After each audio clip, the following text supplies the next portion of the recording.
Michael, একটা request করবো, রাখবে? একটা একটা কেন, 1000টাই করো, বাট রাখবো কিনা জানি না, but you can still ask.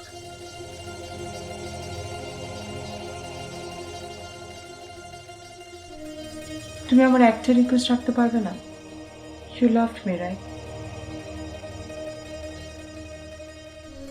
ভালোবেসেছিলাম, loved past tense তো যাকে এখন ভালোবাসি না তার রিকোয়েস্ট কেন রাখবো?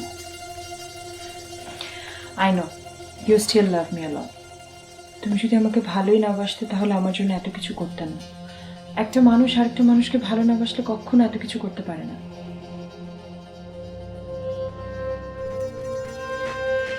ব্যাপার কি? এখন তোমার রিয়েলাইজেশন হলো? whatever you want to say can be directly, আমার সাথে কোনো ঢং করবে না। বাবা ফোন করেছিল, আম্মা নাকি খুব sick. So take it to the doctors, ঢাকায় তো অনেক ডাক্তার আছে। নিয়েছিল, কিন্তু আসলে দেশের ডক্টররা বলেছেন যে ট্রিটমেন্ট করতে হলে মানে বেটার ট্রিটমেন্টের জন্য দেশের বাইরে নিতে হবে। আমি বলছিলাম কি, মানে আমি যেহেতু এখানে আছি, আম্মাকে যদি আমেরিকাতে নিয়ে আসতাম ট্রিটমেন্টের জন্য খুব ভালো হতো। তোমাকে এনেছি তার মানে এই না যে I'm going to bring your whole family here. That is not going to happen, so don't play games with me. তুমি এভাবে কেন কথা বলছো মাইকেল? আমি তো জাস্ট আমার আম্মার ট্রিটমেন্টের কথা বলেছি। So take us somewhere else. বাংলাদেশের আশেপাশে তো কতই দেশ আছে, কলকাতা আছে, মালয়েশিয়া আছে, সিঙ্গাপুর আছে, just take her there.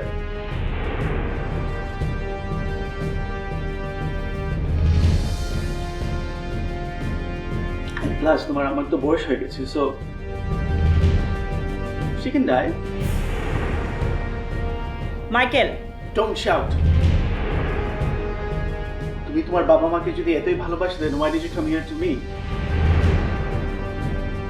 তুমি যে আমেরিকাতে এত ভালো থাকছো, এত ল্যাভিশলি থাকছো, গাড়ি আছে, বাড়ি আছে, ঘুরে বেড়াচ্ছো, শপিং করছো, এটা সব আমার জন্য।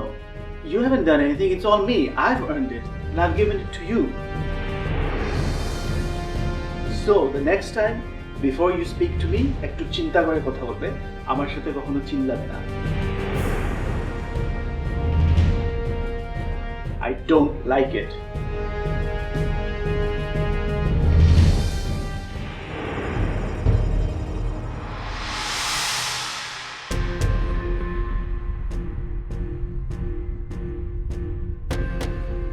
আর একটা কথা, আমার বাসায় থাকতে হলে কারোর সাথে ফ্রেন্ডশিপ করা যাবে না। নো ছেলে বয়ফ্রেন্ড তো নাই, মনে থাকে যেন।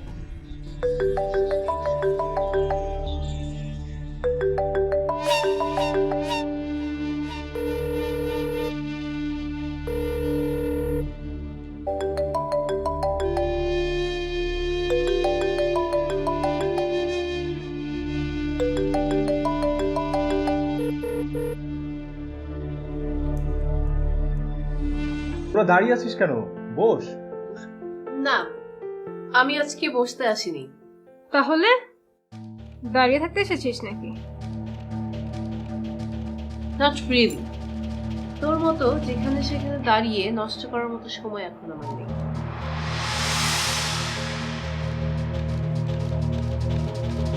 এনিওয়েজ, আমি অ্যাকচুয়ালি এসেছিলাম তোদেরকে একটু সুসংবাদ দিতে। বিরাট বড় একটা কোম্পানি আমাকে ওদের ব্র্যান্ড অ্যাম্বাসেডর বানাবে বলে সিদ্ধান্ত নিয়েছে, এন্ড অলরেডি ওদের সাথে আমার একটা ভার্বাল কন্ট্রাক্টও হয়ে গেছে। আর অ্যাকচুয়ালি কালকে এর প্রাথমিক শুট। ওয়াও দোস্ত, তুই তো দারুণ সংবাদ দিলি।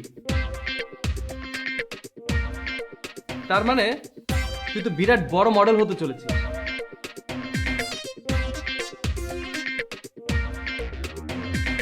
ভালোই হলো, আমার আর চাঁদা তুলে কোনো পার্টি করতে হবে না।